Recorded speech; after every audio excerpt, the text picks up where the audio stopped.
नमस्कार दोस्तों, स्वागत है हमारे चैनल BHU क्लास में। जैसे हमने आपसे वादा किया है कि आपको जीके का पूर्ण वीडियो आपको मिलेगा इसी चैनल पे। ऐसा कोई चैनल नहीं है जिस पे पूरी तरह से आपको पूरा जीके का कंटेंट दिया जाए, लेकिन BHU क्लास ये आपसे वादा किया है कि आपको एक एक वीडियो उपलब्ध कराएगा जीके का, जो 60 क्वेश्चन पे जाते हैं। इस वीडियो को स्टार्ट करते हैं। हाँ, आप एक बात ध्यान रखिएगा, वीडियो को बिल्कुल स्किप नहीं करना है और कॉपी पेन के साथ बैठिए और वीडियो को देखिए। राह संघर्ष की जो चलता है वही संसार को बदलता है। जिसने रातों से जंग जीती है, सूर्य बनकर वही निकलता है। इन्हीं प्यारे शब्दों के साथ आप सभी विद्यार्थियों का BHU क्लासेज में बहुत बहुत स्वागत है। और आज आपका जो है मॉडर्न हिस्ट्री यानी आधुनिक इतिहास का भाग 3 यानी पार्ट 3 हम पढ़ेंगे। ठीक है, आप सभी लोग बहुत अच्छे से मॉडर्न हिस्ट्री पढ़ रहे हैं, क्योंकि आप सभी लोग जानते भी हैं इस चीज़ की मॉडर्न हिस्ट्री से सबसे ज़्यादा क्वेश्चन आते हैं। और हिस्ट्री का वेटेज जो है BHU एग्ज़ाम में भी बहुत ज़्यादा है। हिस्ट्री का वेटेज BHU के एग्ज़ाम में बहुत ज़्यादा है। ठीक है, और आप अगर इलाहाबाद यूनिवर्सिटी का भी एग्ज़ाम देते हैं तो उसमें भी हिस्ट्री बहुत अच्छे से पूछा जाता है। तो इस चीज़ का आप ध्यान रखिए। देखिए, हिस्ट्री में 3 पार्ट होता है, आप सभी लोग जानते हैं। सबसे पहले मैं आप सभी लोगों का बहुत बहुत जो है स्वागत करता हूँ BHU क्लासेज में, और आप सभी को गुड आफ्टरनून। ठीक है, तो चलिए आज का क्लास बिना कुछ देर किए हुए शुरू करते हैं। देखिए, हम आज इतिहास पढ़ रहे थे। ठीक है, देखिए इतिहास के जो है 3 भाग होते हैं। पहला प्राचीन इतिहास होता है। इतिहास को 3 भाग में बांटा गया है। पहला जो प्राचीन इतिहास, फिर मध्यकालीन, फिर आधुनिक। ठीक है, तो आप सुबह जो है मॉर्निंग में आप जो है मध्यकालीन इतिहास का मुगल का जो वीडियो पढ़े थे, मुगल काल से संबंधित जो है वीडियो आप पढ़े थे सुबह। ठीक है, और अभी जो आपका क्लास होगा वो होगा आधुनिक भारत का, आधुनिक इतिहास का। ठीक, आधुनिक इतिहास में भी आधुनिक भारत का। ठीक है, तो काफ़ी इंपॉर्टेंट ये क्लास होने वाला है। ठीक है, तो आप सभी लोग स्किप ना कीजिए, वीडियो को शुरू से लास्ट तक देखिए। तो सबसे पहले हम आपको बता देते हैं, देखिए हम कितना टॉपिक पढ़ चुके हैं और कितना पढ़ना है। ठीक है, इस चीज़ें आप समझ लीजिए। ठीक है, तो अभी हम पढ़ क्या रहे हैं, आधुनिक भारत पढ़ रहे हैं, आधुनिक इतिहास पढ़ रहे हैं। ठीक है, तो हम आधुनिक इतिहास पढ़ रहे हैं, ये चीज़ आप लोग ध्यान रखें, क्योंकि ये चीज़ें समझना बहुत ज़रूरी होता है कि हम लोग पढ़ क्या रहे हैं और पढ़ना कितना है और क्या क्या पढ़ लिए। ये चीज़ें अगर आपको जो है बढ़िया से समझ में आ रही है तो आप अच्छे से एग्ज़ाम को निकाल पाएंगे। चलिए फिर आगे बढ़ते हैं। ठीक है, तो देखिए अब तक हम लोगों ने 1857 की क्रांति यानी जब पार्ट 1 आप पढ़ेंगे, पार्ट 1 जब हम पढ़ाए थे आधुनिक इतिहास का पार्ट 1, तो उसमें हमने पढ़ा था 1857 की क्रांति। और जो भी स्टूडेंट अभी क्लास को देख रहे हैं, अगर वो वीडियो नहीं देखे हैं, पहला पार्ट या दूसरा पार्ट नहीं देखे हैं, तो उनको डिस्क्रिप्शन बॉक्स में जो है हम लिंक दिए हुए हैं, वहाँ जाके आप वीडियो को देख लीजिए। क्योंकि जब आप वीडियो को क्रम से देखेंगे तो चीज़ें अच्छी से समझ में आएंगी। ठीक है, क्योंकि चीज़ें जो देखिए हिस्ट्री में सबसे बड़ी चीज़ होती है क्रोनोलॉजी, जिसको हम बोलते हैं क्रम। ठीक है, यानी शुरू कैसे कैसी घटनाएं घटी हैं, इस चीज़ को जानना बहुत ज़रूरी होता है। ठीक है, तो चलिए एक पार्ट हो चुका है, दूसरा पार्ट भी हो चुका है। दूसरा पार्ट का भी लिंक आपको डिस्क्रिप्शन बॉक्स में मिल जाएगा। और दूसरा पार्ट हमने क्या पढ़ा था, देखिए सबसे पहले हमने पढ़ा था 1857 की क्रांति पढ़े थे हम। 1857 की क्रांति पहला पार्ट में था। ठीक है, उसके बाद दूसरा जो हमारा वीडियो था उल्लरमपंथी यानी उदारवादी चरण के बारे में हम लोगों ने पढ़ा था। ठीक है, और कांग्रेस की स्थापना भी पढ़ा था। यानी हमारा ये शुरू का 3 टॉपिक खत्म हो चुका है। ठीक है, शुरू का 3 टॉपिक खत्म हो चुका है।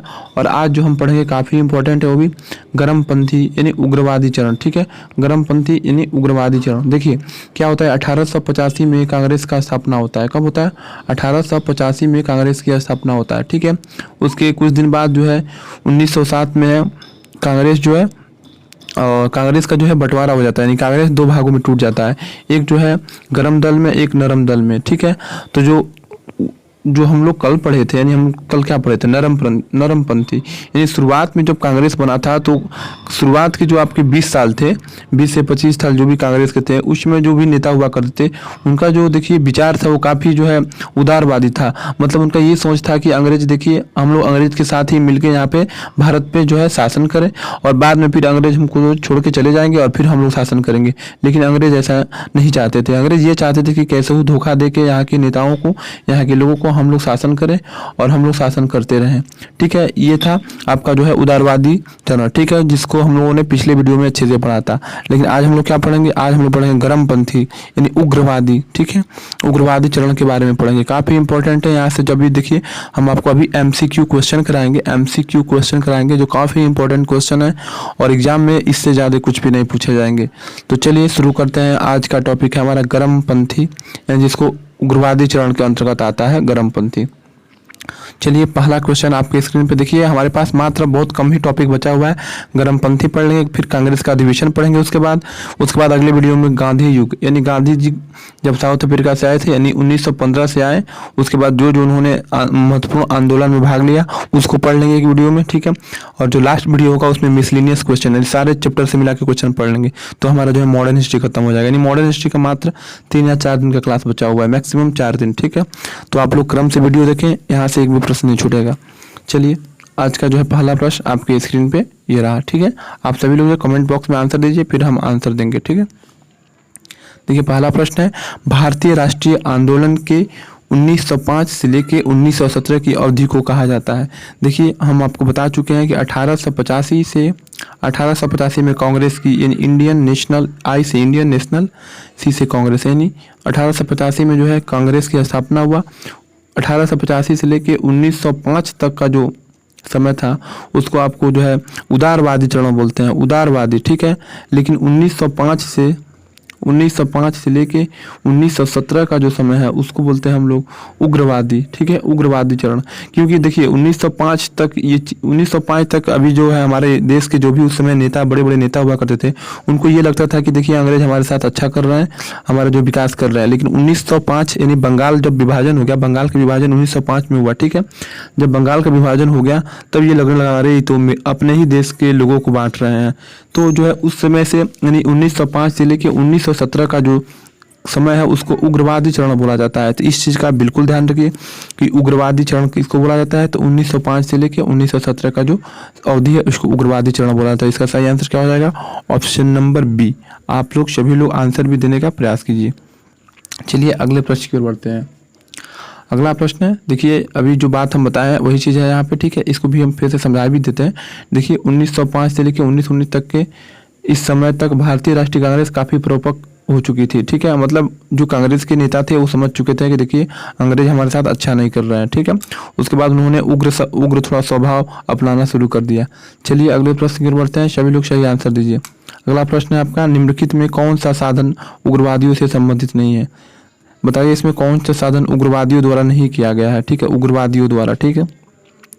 देखिए उग्रवादी क्या होता था? उग्रवादी मतलब होता था उनका विचार थोड़ा उदारवादी थे, उनसे थोड़ा डिफरेंट था। वो ये मानते थे कि देखिए अंग्रेज हमारे साथ धोखा कर रहे हैं और ये जो है इनको जो है आराम से नहीं भगाया जा सकता है, मतलब अहिंसा के माध्यम से इनसे नहीं भगाया जा सकता है। इनको जब जबरदस्ती खदेड़ेंगे तभी ये भाग पाएंगे। ये चीज़ें जो है उग्रवादी जो लोग थे वो ये चीज़ें समझ चुके थे, उग्रवादी जो नेता थे ये चीज़ें समझ चुके थे, ठीक है। तो आप लोग बताइए इनमें से कौन सा जो है उग्रवादियों से संबंधित नहीं है? देखिए इसमें है स्वदेशी आंदोलन। स्वदेशी आंदोलन क्या था? देखिए क्या हुआ 1905 यानी बंगाल विभाजन के बाद पूरे देश भर में एक आंदोलन चला। उसमें ये था कि हम लोग अपने देश में बने सामान का ही प्रयोग करेंगे, ठीक है। यानी अंग्रेज से मतलब ब्रिटिशर्स जो थे वो दूसरे देश से यहाँ पे सामान ला के बेचते थे। तो पूरे देश के लोग एकत्रित हुए, ठीक है, और एक उनमें एकता हुई कि देखिए हम लोग जो है विदेश का कोई भी सामान नहीं खरीदेंगे, अपने देश में बना ही सामान का जो है प्रयोग करेंगे। इसी को स्वदेशी आंदोलन बोलते हैं। तो ये आप ये नहीं कह सकते हैं केवल उग्रवादियों से संबंधित था, ठीक है। ये पूरे जो है देशव्यापी था, यानी पूरे देश में था, ठीक है। तो ये आपका answer number option number A सही हो जाएगा। चलिए अगले प्रश्न की ओर बढ़ते हैं। अगला प्रश्न आपके स्क्रीन पे है, भारत में उग्र राष्ट्रीयता के जन्मदाता तथा निर्भयता से राष्ट्र की वेदना को प्रकट करने वाले प्रथम भारतीय थे। देखिए हम बोले थे ना कि जो उग्रवादी नेता थे वो ये समझ चुके थे कि देखिए अंग्रेज हमारे साथ धोखा कर रहे हैं। तो इनमें सबसे पहले वो कौन से नेता थे जिन्होंने उग्र राष्ट्रीयता का जन्मदाता उनको माना जाता है? आप सभी लोग सही आंसर दीजिए। वो सबसे पहले कौन सा जो है राष्ट्रीय नेता थे? सभी लोग सही आंसर दीजिए। सभी लोग सही आंसर दीजिए। देखिए इसका सही आंसर होगा बाल गंगाधर तिलक। बाल गंगाधर तिलक वो पहले जो है उग्र राष्ट्रीयता के नेता थे जिन्होंने ये समझ गया कि देखिए अंग्रेज हमारे साथ धोखा कर रहे हैं, इनके साथ अब हम लोग अच्छे से पेश नहीं आएंगे, इनके साथ जो है थोड़ा टेढ़ा पेश होना पड़ेगा, ठीक है। इनके साथ थोड़ा जो है हिंसा रूप से जो है पेश होना पड़ेगा, ये ऐसे नहीं मानेंगे, ठीक है। ये इनमें सबसे पहले नेता थे बाल गंगाधर तिलक। चलिए अगले प्रश्न की ओर बढ़ते हैं। अगला प्रश्न है आपका, भारतीय राष्ट्रीय कांग्रेस की सबसे पहली महिला अध्यक्ष थी। सबसे बताइए, सभी लोग आंसर दीजिए कमेंट बॉक्स में, सभी लोग आंसर दीजिए कि जो भारतीय राष्ट्रीय कांग्रेस थी यानी इंडियन नेशनल कांग्रेस यानी INC, जिसका स्थापना 1885 में हुआ था, ठीक है। और स्थापना कौन किया था, आप सभी लोग बताइए स्थापना कौन किया था। ठीक है, सभी लोग बताइए स्थापना कौन किया था। एओ ह्यूम किए थे। एओ ह्यूम इसका स्थापना किए थे, किसका, इंडियन नेशनल कांग्रेस का। तो जो इंडियन नेशनल कांग्रेस था, भारतीय राष्ट्रीय कांग्रेस, उसमें जो है सबसे पहली महिला अध्यक्ष कौन बनी थी, सभी लोग आंसर दीजिए। सबसे पहली महिला अध्यक्ष, तो देखिए इसका सही आंसर हो जाएगा एनी बेसेंट। एनी बेसेंट क्या हुई थी, जो है भारतीय राष्ट्रीय कांग्रेस की पहली महिला अध्यक्ष थी। अगर पहली भारतीय महिला अध्यक्ष पूछे, देखिए भारत की नहीं थी, विदेश की थी, ठीक है। पहली, दो प्रश्न यहाँ से पूछे जाते हैं, पहली भारतीय महिला, अगर पहली भारतीय महिला पूछ देगा तो सरोजिनी नायडू सही आंसर होगा। लेकिन अगर ये पूछेगा कि जो है कांग्रेस की सबसे पहली महिला अध्यक्ष, सबसे पहली भारतीय न देगा तो आप एनी बेसेंट आंसर करेंगे, ठीक है। तो ये दोनों क्वेश्चन आप नोट कर लीजिए। चलिए अगले प्रश्न की ओर बढ़ते हैं, ठीक है। अगला प्रश्न है आपका, देखिए वही चीज़ मैंने आपको बताया कि जो है भारतीय राष्ट्रीय कांग्रेस की पहली भारतीय महिला कौन थी, सरोजिनी नायडू। लेकिन अगर पहली केवल महिला पूछा जाए तो एनी बेसेंट। ये दोनों चीज़ें आप नोट कर लीजिए अपने नोट्स में, या फिर इसको जो है स्क्रीनशॉट कर लीजिए। चलिए अगले प्रश्न की ओर बढ़ते हैं।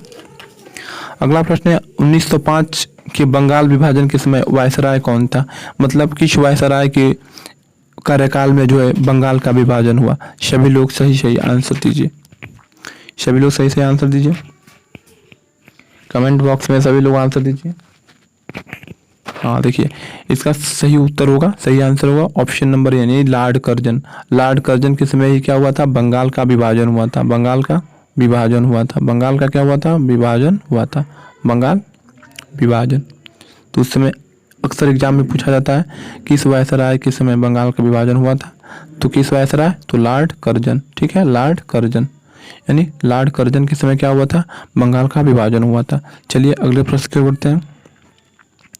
और कभी कभी एग्जैक्ट जो है टाइम भी पूछ लेता है कि किस डेट को हुआ था, तो इसका भी आप ध्यान रखिए। देखिए बंगाल विभाजन का निर्णय मतलब घोषणा हुआ था कब, इसका जो अनाउंस कब किया गया था, तो 19 जुलाई 1905 को। लेकिन लागू कब हुआ, प्रभावी कब हुआ, 16 अक्टूबर 1905। ये दोनों डेट आपको पूछा जाता है एग्जाम में। तो देखिए बंगाल विभाजन से अगर कोई डेट आता है तो यही दो डेट आएगा। पहला कि घोषणा कब किया गया, तो घोषणा जो है यानी अनाउंस कब किया गया, 19 जुलाई 1905। लेकिन लागू कब से हुआ, 16 अक्टूबर 1905, ठीक है। और इसी को इतिहास में बंग भंग मतलब बंगाल का विभाजन को बंग भंग के नाम से भी जाना जाता है, इसका भी आप ध्यान रखिए। चलिए ठीक है आगे बढ़ते हैं। अगला प्रश्न आपके स्क्रीन पे, सभी लोग इसका सही आंसर दीजिए। निम्नलिखित में किसने गाड़ी पर यह मानकर बम फेंका था कि उसमें मुजफ्फरपुर के जो है न्यायाधीश किंग्सफोर्ड बैठे हैं, ठीक है।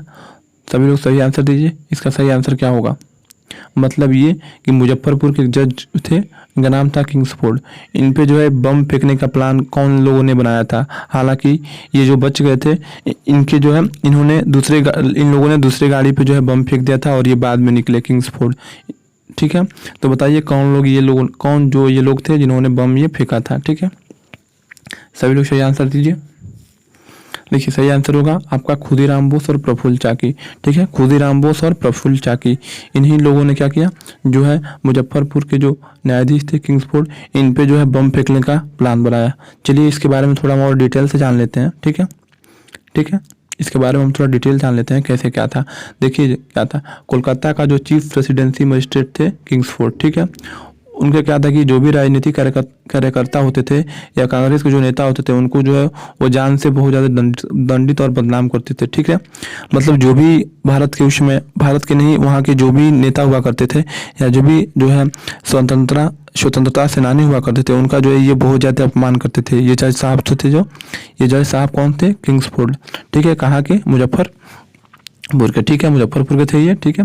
मुजफ्फरपुर के जज साहब काफ़ी जो है परेशान करते थे वहाँ के जो भी क्रांतिकारी थे उन लोगों को, और बदनाम भी करते थे। इसलिए खुदीराम बोस और प्रफुल्ल चाकी ने प्लान बनाया कि इन पर बम ही फेंक देते हैं, ना रहेंगे और ना ये करेंगे ऐसा, ठीक है। लेकिन हालांकि उन पे ये जैसे बम फेंके दूसरा कोई गाड़ी आ गया और ये बच गए जज साहब, ठीक है। चलिए अगले प्रश्न की बढ़ते हैं। अगला प्रश्न आपके स्क्रीन पे है, इसका सभी लोग आंसर दीजिए। स्वराज मेरा जन्मसिद्ध अधिकार है और उसे मैं लेकर रहूँगा। ये पता नहीं बहुत बार प्रश्न पूछा जाता है, काफ़ी इंपॉर्टेंट प्रश्न है। ये कथन किसका है कि स्वराज मेरा जन्मसिद्ध अधिकार है उसे मैं लेकर रहूँगा, ये किसने कहा था। सभी लोग सही आंसर दीजिए कमेंट बॉक्स में। चलिए सभी लोग आंसर दीजिए। देखिए इसका सही आंसर होगा बाल गंगाधर तिलक। बाल गंगाधर तिलक ने कहा था कि देखिए स्वराज मतलब खुद हम लोग राज करेंगे, हम लोग भारत के लोग ही भारत पे राज करेंगे, ये हम लोगों का जन्मसिद्ध अधिकार है और उसे हम लोग लेकर रहेंगे। ये चीज़ें बाल गंगाधर तिलक ने कहा था। ठीक है, चलिए अगले प्रश्न की ओर बढ़ते हैं। अगला प्रश्न है आपको Morley Minto reform. Morley Minto reform, ठीक है, REFORMS, इसको हिंदी में सुधार बोलते हैं। मार्ले मिंटो सुधार किस वर्ष में प्रस्तुत किया गया था? ये भी बहुत ज़्यादा पूछा गया है एग्जाम में कि मार्ले मिंटो रिफॉर्म्स जो है किस वर्ष प्रस्तुत किया गया था। देखिए मार्ले मिंटो सुधार क्या होता है अभी हम आगे अगला जो है क्वेश्चन में बताएंगे, बस इतना इस क्वेश्चन में आप जान लीजिए कि कब इसको प्रस्तुत किया गया था। सभी लोग अगर आंसर जानते हैं और कोई आंसर जानता है तो कमेंट बॉक्स में कमेंट करें। ठीक है, देखिए इसका सही आंसर होगा 1909, यानी जो मार्ले मिंटो सुधार था 1909 में प्रस्तुत किया गया था। चलिए अगले प्रश्न की ओर बढ़ते हैं। ठीक है, अगला प्रश्न की ओर बढ़ते हैं। सांप्रदायिक निर्वाचन क्षेत्रों की पद्धति की शुरुआत भारत में किसके द्वारा की गई? ठीक है, कौन सा भारत का नियम या कानून था जिसके तहत सांप्रदायिक निर्वाचन क्षेत्र का जो है पद्धति की शुरुआत की गई थी भारत में? सभी लोग सही आंसर दीजिए, सभी लोग आंसर दीजिए। देखिए 1909 का मार्ले मिंटो रिफॉर्म, ये मारने नहीं है मार्ल, ठीक है, मार्ले मिंटो सुधार। ठीक है, मार्ले मिंटो रिफॉर्म मतलब होता है सुधार, रिफॉर्म मतलब सुधार। ठीक है, तो 1909 का जो मार्ले मिंटो सुधार था, ठीक है, इसके तहत ही जो है सांप्रदायिक निर्वाचन क्षेत्रों की पद्धति की शुरुआत हुआ। कहाँ? भारत में। ठीक है, चलिए इसके बारे में थोड़ा और जान लेते हैं कि ये चीज़ें क्या थी। देखिए क्या हुआ था कि 1909 में एक मार्ले मिंटो सुधार आया। ठीक है, इसके तहत क्या हुआ कि देखिए उसमें जो भी मतलब दलित समुदाय था उनके लिए एक अलग निर्वाचन क्षेत्र का जो है प्रावधान किया गया। मतलब अंग्रेज ये कह दिए कि देखिए अब जो भी हमारे मतलब उसमें ब्रिटिश भारत के जो भी दलित हैं उनके लिए अलग चुनाव कराया जाएगा। ठीक है, और फिर बाद में ये भी हुआ कि देखिए सिखों के लिए भी अलग होगा। ठीक है, इसी के चलते गांधी जी बाद में बहुत ज़्यादा नाराज़ हो गए थे कि ये देखिए ये अच्छी बात नहीं है, हम लोग देशों का जो है ऐसे जाति के आधार पे विभाजन नहीं होना चाहिए, मतलब सबका चुनाव एक साथ होना चाहिए, ये नहीं कि दलित का अलग हो फिर सिख का अलग हो। ठीक है, ऐसी चीज़ें नहीं होनी चाहिए। बाद में मुस्लिम समुदाय था उन्होंने भी ये कहने लगे कि ठीक है हम लोगों को भी अलग जो है निर्वाचन का जो है अधिकार दीजिए। ठीक है, इस चीज़ से गांधी जी बहुत ज़्यादा जो है निराश हुए थे। ठीक है, और बाद में चूंकि इसको हटा लिया गया था। चलिए अगले प्रश्न की ओर बढ़ते हैं। अगला प्रश्न है भारत में गर्म दलीय आंदोलन का पिता किसे कहा जाता है? हम बताएं ना गर्म दल थे वो थोड़ा उग्र स्वभाव के थे, वे चाहते थे कि अंग्रेज जल्दी से यहाँ से भाग जाएं और ये बहुत धोखेबाज है। ठीक है, और ये जितना ज़्यादा दिन शासन करेंगे भारत का शोषण करेंगे, यहाँ से धन लूट के अपने यहाँ ले जाएंगे। ये था उग्रवादी जो हमारे यहाँ के नेता थे, जो है क्रांतिकारी थे, ये बातें सोचते थे। ठीक है, और वो सही भी सोचते थे। ठीक है, तो जो भारत में गर्म दलीय उन्हीं को गर्म दल भी कहा जाता था। ठीक है, गर्म दलीय आंदोलन का पिता किसे कहा जाता है? सभी लोग आंसर दीजिए, सभी लोग आंसर दीजिए। देखिए इसका सही आंसर है बाल गंगाधर तिलक। बाल गंगाधर तिलक को भारत में गर्म दलीय आंदोलन का पिता भी कहा जाता है। चलिए अगले प्रश्न की ओर बढ़ते हैं। निम्नलिखित में से कौन पहले एक क्रांतिकारी थे जो बाद में एक योगी और दार्शनिक बन गए? बताइए इनमें से कौन से वे लोग थे जो बाद में जो है पहले तो क्रांतिकारी थे, ठीक है, और बाद में क्या हो गए योगी और दार्शनिक बन गए? सभी लोग सही आंसर दीजिए। इसका सही आंसर क्या होगा? इसका सही आंसर होगा अरविंद घोष। अरविंद घोष वो व्यक्ति थे जो पहले क्रांतिकारी थे, ठीक है, लेकिन बाद में क्या हो गए योगी और दार्शनिक बन गए। चलिए अगले प्रश्न की ओर बढ़ते हैं। वर्ष 1909 में मैडम भिकाजी रुस्तम कामा पेरिस में निम्नलिखित में कौन सा समाचार प्रकाशित करती थी? सभी लोग सही आंसर दीजिए इसका कि जो है मैडम भिकाजी कामा जिनको क्या बोला जाता है, आंसर बताइए। देखिए पैट्रियट था, पैट्रियट इनका जो है पत्रिका समाचार पत्रिका हुआ करता था जिनका ये प्रकाशन करते थे। कौन? मैडम भिकाजी कामा। चलिए अगले प्रश्न की ओर बढ़ते हैं। अगला प्रश्न है भारतीय क्रांति की जननी। ठीक है, भारतीय क्रांति की जननी यानी mother of Indian revolution. Mother of Indian revolution किसे कहा जाता है? ठीक है, तो इसका सही आंसर होगा मैडम भिकाजी कामा। जो पैट्रियट समाचार पत्र था इसका प्रकाशन करती थी। कौन? मैडम भिकाजी कामा। इनको क्या बोला जाता है? Mother of Indian revolution. ये बहुत बार एग्जाम में पूछा गया, मोस्ट इम्पॉर्टेंट एग्जाम में आ जाए किसे मदर ऑफ इंडियन रिवॉल्यूशन कहा जाता है, तो मैडम भिकाजी कामा को। ठीक है, तो ये चीज़ आप याद रखिए। बाल गंगाधर तिलक द्वारा शुरू की गई साप्ताहिक पत्रिका कौन सी थी? यानी बाल गंगाधर तिलक जो है साप्ताहिक कौन सा पत्रिका का प्रकाशन करते थे? सभी लोग सही सही आंसर दीजिए इसका, ये एग्जाम में पूछा गया प्रश्न है। ठीक है, देखिए बाल गंगाधर तिलक थे, वो केसरी पत्रिका का जो क्या करते थे, प्रकाशन करते थे। ठीक है, चलिए अगले प्रश्न की ओर बढ़ते हैं। अगला प्रश्न है शेर ए पंजाब किसका उपनाम है? मतलब शेर ए पंजाब किसको कहा जाता है? सभी लोग सही सही आंसर दीजिए, शेर ए पंजाब किसको कहा जाता है? देखिए शेर ए पंजाब लाला लाजपत राय को कहा जाता है। चलिए अगले प्रश्न की ओर बढ़ते हैं। भारतीय इतिहास में 1912 का ऐतिहासिक महत्व क्या था? सभी लोग सही सही आंसर दीजिए। 1912 का जो है क्या महत्व है अपने भारतीय इतिहास में? देखिए 1912 में क्या हुआ था, राजधानी कोलकाता से दिल्ली हुआ था। ठीक है, उसमें जॉर्ज पंचम यहाँ पे आए हुए थे भारत में, और जो उसमें ब्रिटिश के जो राजा थे जॉर्ज पंचम, वो भारत में आए हुए थे। ठीक है, और उसी समय इन्होंने क्या किया था, जो है राजधानी को कोलकाता से कहाँ कर दिया था, दिल्ली स्थानांतरण कर दिया था। इसीलिए 1912 जो है भारतीय इतिहास में बहुत ज़्यादा फेमस है, क्योंकि कोलकाता से राजधानी दिल्ली कब हुआ, 1912 में हुआ। चलिए अगले प्रश्न की ओर बढ़ते हैं। किस गवर्नर जनरल ने 1911 में भारत की राजधानी कोलकाता से दिल्ली स्थानांतरित करने की घोषणा की? देखिए जो है घोषणा, हम एक बात यहाँ पे बता देना चाहते हैं, थोड़ा आप कंफ्यूज हो रहे होंगे। ठीक है, मैं बता देना चाहता हूँ। देखिए 1911 में इसका घोषणा हुआ था। ठीक है, मतलब इसका घोषणा हुआ था, घोषणा। ठीक है, 1911 में, और 1912 में क्या कर दिया गया, ट्रांसफ़र कर दिया गया। ठीक है, ठीक है, इसको राजधानी को दिल्ली से कोलकाता से दिल्ली कर दिया गया था। ठीक है, तो इस बात का आप ध्यान रखिए। तो इसी क्वेश्चन में ये पूछ रहा है कि किस गवर्नर जनरल ने 1911 में भारत की राजधानी कोलकाता से दिल्ली स्थानांतरित करने की घोषणा की थी? उस समय जो है कौन सा गवर्नर जनरल थे भारत में, कौन थे? ठीक है, इस चीज़ को बताना है। तो देखिए उस समय कौन था, लॉर्ड हार्डिंग थे। लॉर्ड हार्डिंग उस समय के गवर्नर जनरल थे, जिन्होंने ये घोषणा की कि देखिए जो है अब कोलकाता से राजधानी कहाँ हो जाएगा, दिल्ली हो जाएगा। और किसकी उपस्थिति में, तो जॉर्ज पंचम उस समय जो ब्रिटिश के राजा हुआ करते थे वो भारत में आए थे। चलिए अगले प्रश्न की ओर बढ़ते हैं।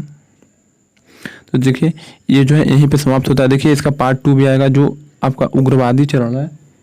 उग्रवादी चरण जो है, जो अभी हम लोगों ने पढ़ा है, इसका पार्ट 2 भी आएगा। ठीक है, क्योंकि इसमें क्वेश्चंस बहुत ज़्यादा हैं। ठीक है, और एग्जाम में पूछे गए हैं, और एक ही वीडियो में समाप्त नहीं हो पाएगा, तो इसका उग्रवादी चरण का पार्ट 2 आएगा। ठीक है, तो आप सभी लोग बने रहिए। देखिए आपका जो है हो सके तो उग्रवादी चरण का पार्ट 2 जो है आज शाम को 8 बजे इसका क्लास हो, या फिर कल होगा। ठीक है, और मैथ का क्लास आज आपको जो है शाम को 4 बजे तक होगा। ठीक है, 4 बजे आपका मैथ का क्लास होगा, तो मैथ का क्लास करने भी आप सभी लोग आएँ। चलिए इस वीडियो को देखने के लिए आप सभी को बहुत बहुत धन्यवाद।